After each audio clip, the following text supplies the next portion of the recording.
السلام عليكم. بسم الله، الحمد لله والصلاة والسلام على رسول الله وعلى آله وصحبه ومن اهتدى بهداه. أما بعد. മഖാരിജുൽ ഹുറൂഫ് അഥവാ അക്ഷരങ്ങളുടെ ഉത്ഭവസ്ഥാനങ്ങൾ, ഇതാണ് നാം മനസ്സിലാക്കി വരുന്നത്.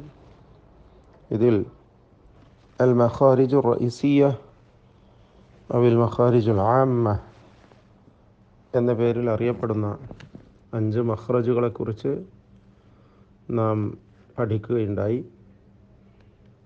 അൽ ജൗഫ് വൽ ഹൽഖ് വൽ ലിസാൻ വൽ ഷഫതാനി വൽ ഖൈശൂം എന്നിങ്ങനെ 5 മഖ്റജുകൾ.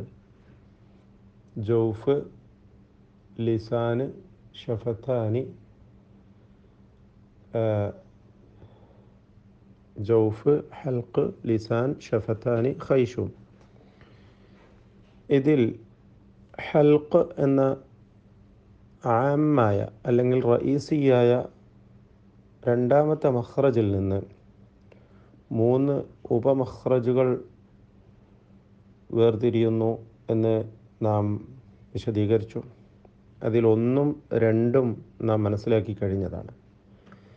ഒന്നാമത്തെ മഖ്റജിൽ നിന്ന് അഖ്സൽ ഹൽഖ് എന്ന തൊണ്ടയുടെ അങ്ങേയറ്റം അല്ലെങ്കിൽ താഴെയറ്റം എന്ന ഉത്ഭവസ്ഥാനത്തിൽ നിന്നാണ് ഹംസയും ഹാവും ഉത്ഭവിക്കുന്നത്, ഉച്ചരിക്കപ്പെടുന്നത്.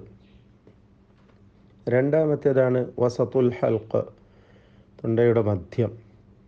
ഇവിടെ നിന്ന് ഐനും ഹാവും ഉച്ചരിക്കപ്പെടുന്നു. ഇതും നാം മനസ്സിലാക്കുകയുണ്ടായി, ഉദാഹരണ സഹിതം തന്നെ. ഇനി മൂന്നാമത്തേതാണ് അവശേഷിക്കുന്നത്, അദ്നൽ ഹൽഖ്, തൊണ്ടയുടെ ഇങ്ങേ അറ്റം അഥവാ മേലെ അറ്റം. ഐ അഖ്റബുഹു മിമ്മ യലിൽ ഫം, വായയോട് ഏറ്റവും അടുത്തായി നിൽക്കുന്ന ആ ഭാഗം, തൊണ്ടയുടെ അവസാന ഭാഗം. വായ എന്നതുകൊണ്ട് ഉദ്ദേശിക്കുന്നത് ചുണ്ടു മുതൽ തൊണ്ട വരെ വായയിൽ നിന്ന് വ്യത്യസ്ത ഭാഗങ്ങളിൽ നിന്നായി പല അക്ഷരങ്ങളും ഉത്ഭവിക്കുന്നുണ്ട്. അതിൽ നാവിൻ്റെ അവസാനമായി, അണ്ണാക്കിൻ്റെ അവസാനമായി ആ ഭാഗം. പിന്നീട് വരുന്നത് ഹൽഖാണ്, തൊണ്ട. ആ ഭാഗത്ത് നിന്നായിക്കൊണ്ടാണ് അദ്നൽ ഹൽഖ് എന്ന മഖ്റജിൽ നിന്നും അൽ ഗൈൻ വൽ ഖാ എന്നീ 2 അക്ഷരങ്ങൾ ഉത്ഭവിക്കുന്നത്. ഗൈനും ഖാവും. ഗൈൻ, ഖാ ഈ 2 അക്ഷരങ്ങളും റഖാവത്തോടുകൂടി അല്പം അയവ് വരുത്തിക്കൊണ്ട് ഉച്ചരിക്കേണ്ട അക്ഷരങ്ങളാണ്. ഇവക്ക് സുക്കൂൻ നൽകി ഉച്ചരിക്കുമ്പോൾ അതിൻ്റെ കൃത്യമായ മഖ്റജ് തിരിച്ചറിയാൻ നമുക്ക് സാധിക്കുന്നതാണ്. ഗൈരിൽ മഗ്ദൂബി, മഗ്ദൂബി അല്ലേ. പ്രകാരം ഖാഇന് സുക്കൂൻ വരുമ്പോൾ അഖ്ബാറഹും, അഖ്. അതുപോലെ അഖർതനി എന്ന്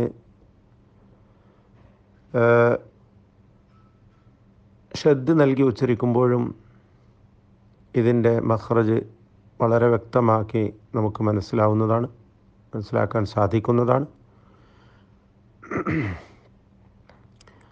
ഇപ്രകാരം അൽ മഗ്ദൂബി, മഗ്ദൂബി,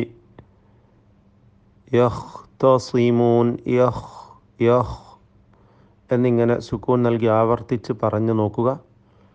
അങ്ങനെ അതിൻ്റെ ഉച്ചാരണം ശരിയായ വിധത്തിൽ